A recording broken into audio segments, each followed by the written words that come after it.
안녕하세요. 대한민국의 자산가들과 함께하는 매경부동산 사업단 MPATV 김윤희입니다.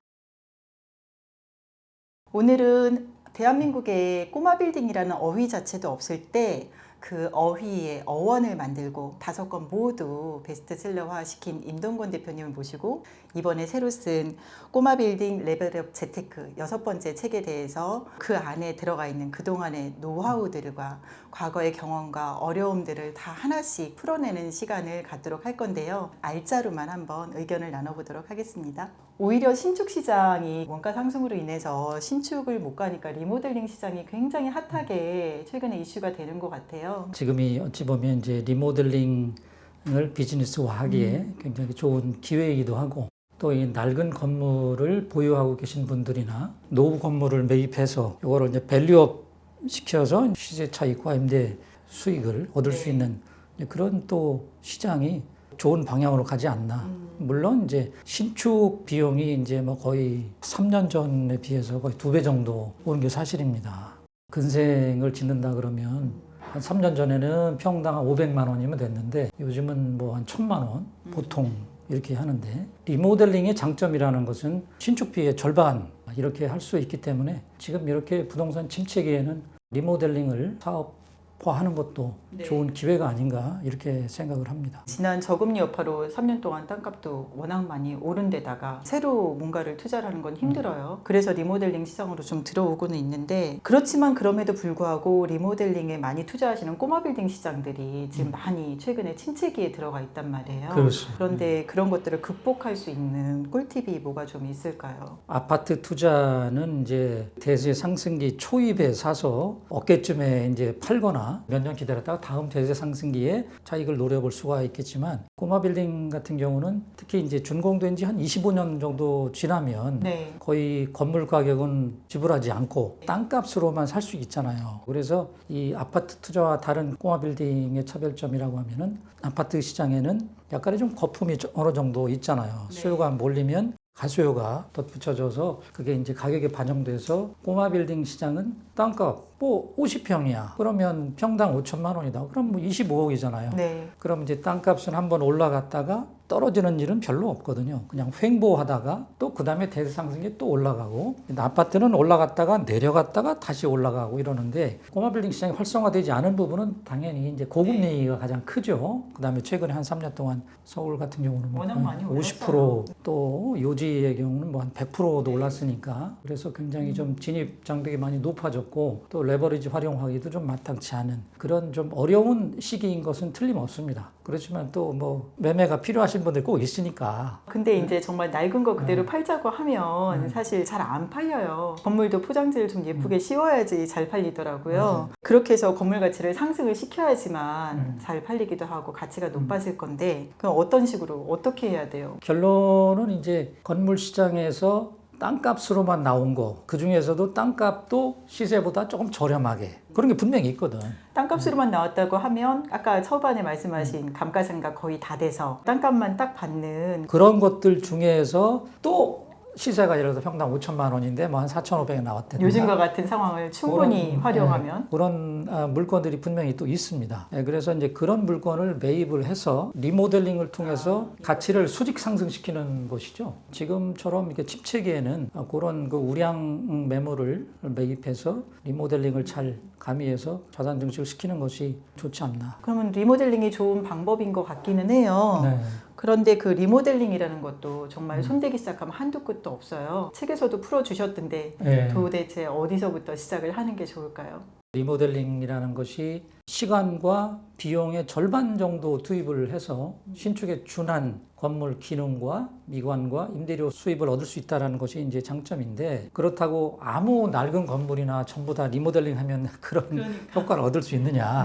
절대 그게 아니죠. 시중에 지금 존재하는 꼬마 빌딩의 약 70%는 적어도 준공된 지 최소 25년 이상 됐습니다. 그것이 이제 구조 안전 진단을 통해서 시공사들이 리모델링 하면서 구조 보강을 동시에 가면서 이제 하는 거죠. 리모델링을 하자라고 했는데 오히려 구조 보강을 들어가야 되는 금액들이 더 클 수도 있는 거잖아요. 그럼 이런 것도 리스크로 들어오는 거 아니에요? 그런데 그 구조 보강 비용이 건물을 신축하는 비용이 이제 20억이다. 리모델링비는 한 9억 줘놓으면 됩니다. 그런데 거기서 구조 보강용으로 들어가는 비용은 한 1, 2억 정도. 그렇기 때문에 크게 봤을 때 신축 비용의 절반을 크게 벗어나지는 않습니다. 네, 지금 리스크 얘기가 나왔잖아요. 네. 그 리스크라는 게 구체적으로 리모델링도 부동산 하나의 그 개발 분야잖아요. 그래서 개발 사업은 그 사전 계획 단계부터 네. 그다음에 실제 공사하는 이제 개발 단계, 완공 단계, 이제 관리 단계 이렇게 나눠서 볼 수가 있는데 그래서 각 단계별로 그 리스크 검토를 잘 해야 됩니다.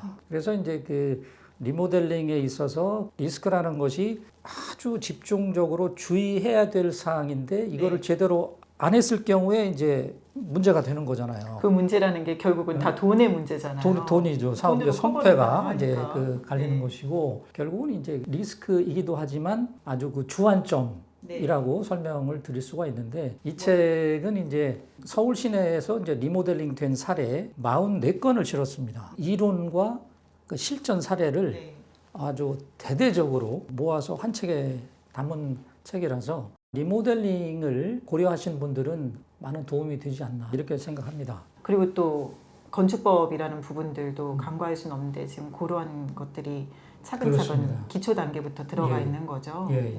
우선 그 계획 단계에서 주요하게 검토해야 될 그럴 부분을 보면 이 땅이 용도 지역이 뭐냐, 뭐 2종 일반 주거 지역이냐, 뭐 3종 주거 지역이냐, 그 용도 지역에 따른 용적률을 검토를 해서 건축물 대장을 떼봤을 때 예를 들어서 2종 주거 지역인데 용적률이 뭐 150%돼 있어. 한 층 정도 더 올릴 수 있겠구나. 이렇게 감을 잡을 수가 있겠고, 그 다음에 이제 건축물 현황도를 또 떼봐야 됩니다. 네. 건축물 현황도를 떼보면 실물과 도면상의 불일치 그런 문제가 없는지 그러면 이제 여유가 있어서 중축을 하고 싶은데 네. 중축을 하려면 또 중축한 만큼 주차 대수를 또 추가를 해야 되잖아요. 그다음에 이제 4층, 5층짜리다 그러면 대개 이제 한 3, 40년 된 것들은 엘리베이터 없는 게 많잖아요. 대부분은 없습니다. 예, 그거를 리모델링 하면서 이제 엘리베이터를 놓는 거죠. 실내에 놓는 경우도 있고 실외에 놓는 경우도 있고 이런 부분도 이제 검토를 할 수가 있고 그다음에 또 명도가 되게 문제가 많죠. 명도 하려면 이제 임대차 보호법 체크를 해서 명도 시점을 언제로 잡아야 될 것이냐. 또 뭐 이분들한테 이제 보상비를 얼마를 또 줘야 될 것이냐. 큰 틀에서 5억으로 가능한 건지 10억으로 가능한 건지 이런 부분까지 이제 미리 다 검토를 해야 되겠죠. 그러면 매수자의 입장이나 건물 소유주의 입장에서 봤을 때 짚어야 될 게 한두 가지가 아니에요. 그래서 이제 그 리모델링에 정통한 시공사라든가 네. 리모델링 전문으로 하시는 건축사님이라든가 네. 그다음에 또 리모델링 PM을 전문으로 하는 뭐 저 같은 사람을 찾아오셔서 상담을 하시면 리스크를 상당 부분 피하면서 돈 되는 리모델링을 할 수 있지 않나. 만약에요, 땅을 내가 딱 가져갔는데, 용적률이 좀 남아있어요. 한 층은 좀 더 올릴 것 같아. 제일 먼저 뭐부터 짚어야 돼요? 특히 서울 시내를 기준으로 말씀드리면 서울 시내에 존재하는 꼬마 빌딩들은 90%가 2종 주거 아니면 3종 주거에 있습니다. 그렇다는 얘기는 주거 지역에서는 1조권 사선 제한을 받는단 말이에요. 이게 이제 건물이면 네. 북측으로 내 땅에서 이제 북측에 붙어 있는 그 필지에 대해서 동짓날을 기준으로 해서 햇빛을 하루에 2시간 이상씩 받을 수 있도록 보장을 해줘야 돼. 그럼 지금 이제 3층인데 한 층을 더 올리면 햇빛이 이제 가리게 된단 말이에요, 여기. 네. 그러니까 이제 뒤로 후퇴해가지고 제한적인 증축을 할 수가 있는 거지. 네. 그러면 이렇게 계단식으로 띄어서 지어야 되는 거잖아요. 저 같은 경우는 네. 이제 그 토지 이용 계획원에서 지적도를 출력해서 보면 이거 뭐 1조권 사단 제한 거의 안 받는 땅이다.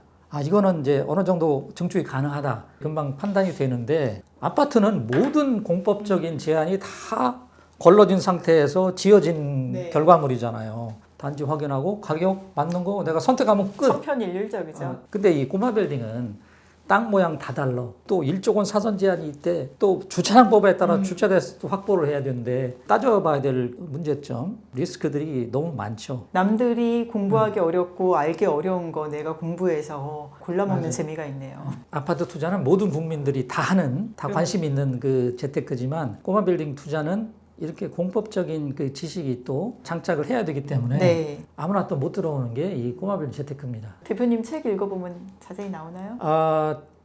한번 읽어보시면 한 50%는 아마 아, 이게 그 얘기구나. 굉장히 상세하게 네. 또 설명이 돼 있고 실제 사례도 들어서 설명하기 때문에 도로법, 주차장법, 용적률, 일조권 사선 제한 이런 개념에 대해서 한 절반 정도 지식만 여러분들이 갖추셔도 상당한 도움이 될 겁니다. 어려운 만큼 우리한테는 블루오션이 될 수 있으니까 어려운 곳에 길이 있다라고 생각을 하시고 책으로 당연히 예습을 좀 하셔야 될 것 같고 다음 달 11월 20일 매주 수요일마다 임동건 대표님 저자 직강으로 꼬마빌딩 재테크 8기가 매경부동산 사업단에서 지속적으로 이어질 예정입니다.